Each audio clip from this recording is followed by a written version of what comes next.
Римде қарыз үшін адамды құл қылу жойылса да, құлдармен қамтамасыз етудің басқа көздері болды. Ол Рим жүргізген соғыстар кезіндегі тұтқындар. Екінші көзі құлдарда бала туған бойда құл қатарына жатқызылды. Ал үшіншісі пираттардың адамдарды тұтқындап, оларды базарларда құл қылып сатуы. Құлдар ежелгі Рим қоғамындағы еш құқығы жоқ тап саналды. Құлдардың қожайынына оны сатуға, айырбастауға, сыйлауға мүмкіндігі болды. Құлдарды арнайы құл сататын базарларда сатты. Құлдардың бағасы ондай қымбат болмады. Сондықтан көптеген Рим отбасыларында кемінде 1-2 құлдан болды. Құлдар қиын жағдайда өмір сүрді. Олар таңның атысынан күннің батысына дейін жұмыс жасады. Құлдың өмір жағдайы оның немен айналысатынына байланысты болды. Мысалға, егерде құл алтын немесе күміс өндіретін кеніште жұмыс жасаса, оның болашағы қараң болды. Себебі олардың денсаулығын ешкім ойламады. Ауру құлды емдегеннен көрі жаңа құл сатып алған әлдеқайда тиімді болды. Ал үй жағдайында жұмыс жасайтын құлдардың өмірі сәл жеңілдеу болды. Олар қожайындары берген тапсырмаларды орындап отырды. Хат жеткізу, киім жуу, бала күтімі және тағы басқалары. Құлдың қате жасауға құқы болмады. Қателік жіберген жағдайда қожайыны оны ұрып соғатын немесе торға қамайтын. Сол замандағы құлдарды жазалаудың кең тараған түрі креске қағу болды. Құлдар ілінген крестерді басқа құлдарға ескерту болсын деп жолдар бойына қоятын. Физикалық тұрғыдан күшті құлдарды болашақта халықтың көңілін көтеру үшін гладиаторлар мектебіне тапсырды. Гладиаторларды әртүрлі қаруларды пайдалануға үйретті. Театр көріністерін ұнататын гректермен салыстырғанда, римдіктер күрес, шайқас көріністерін ұнатты. Гладиаторлар кейде бір-біріне қарсы емес, жабайы жануарларға қарсы шайқасты. Мысалға, жолбарыс, арыстан, пантера. Жалпы бір сөзбен айтқанда, құлдардың жағдайы өте нашар болды. Қиындыққа төзбеген құлдар қожайындарынан қашатын немесе көтерілістер жасайтын. Рим тарихындағы ең үлкен құлдар көтерілісі Спартак бастаған көтеріліс болды. Спартактың құлдар көтерілісінің басшысы болғанға дейінгі өмірі жайлы деректер өте аз. Спартакты фракиялық дейді, себебі фракиялықтарда кезінде Спартак атты ер-жүрек патша болған. Спартактың қашан және қай жерде құлдыққа түскені жайлы ақпарат жоқ. Кейбір деректер бойынша Спартак римдіктерге қарсы шайқас кезінде тұтқынға түсіп, құл болып гладиаторлар мектебіне жіберілген.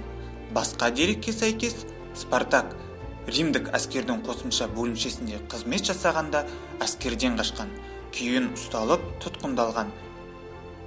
Рим әскерінде қызмет жасау тәжірибесі Спартакқа көтеріліс кезінде құлдар мен гладиаторлардан күшті әскер жасауға көмектесті. Спартак құлдыққа түскен кезде оны Капоя қаласына жеткізіп, гладиаторлар мектебінің басшысы Лентул Батиат есімді адам оны сатып алады. Уақыт өте келе Спартак Капояның үздік гладиаторына айналып, танымалдылыққа ие болады.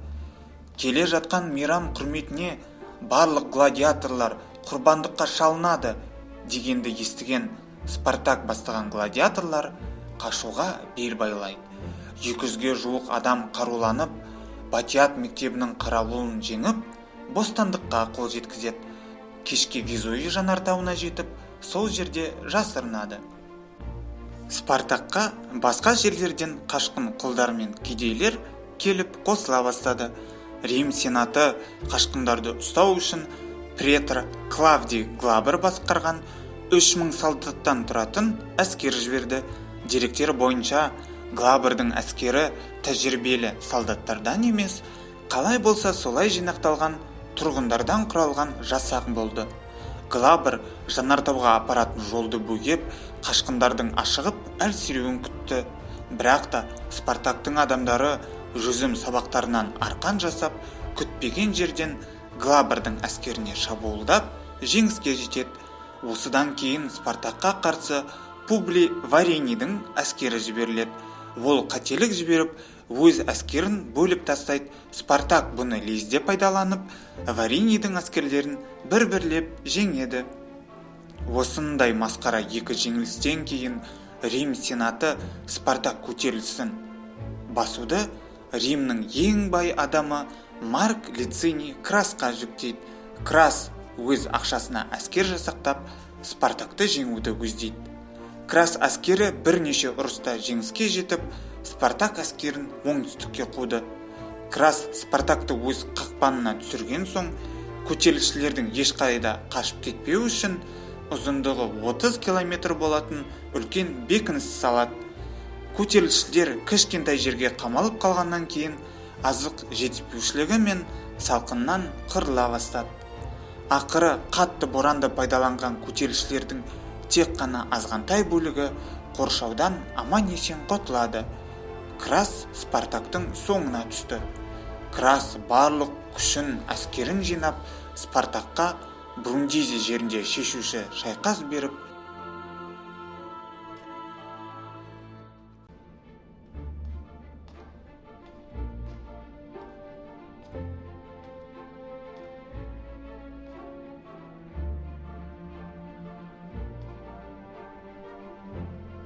жеңіске жетті.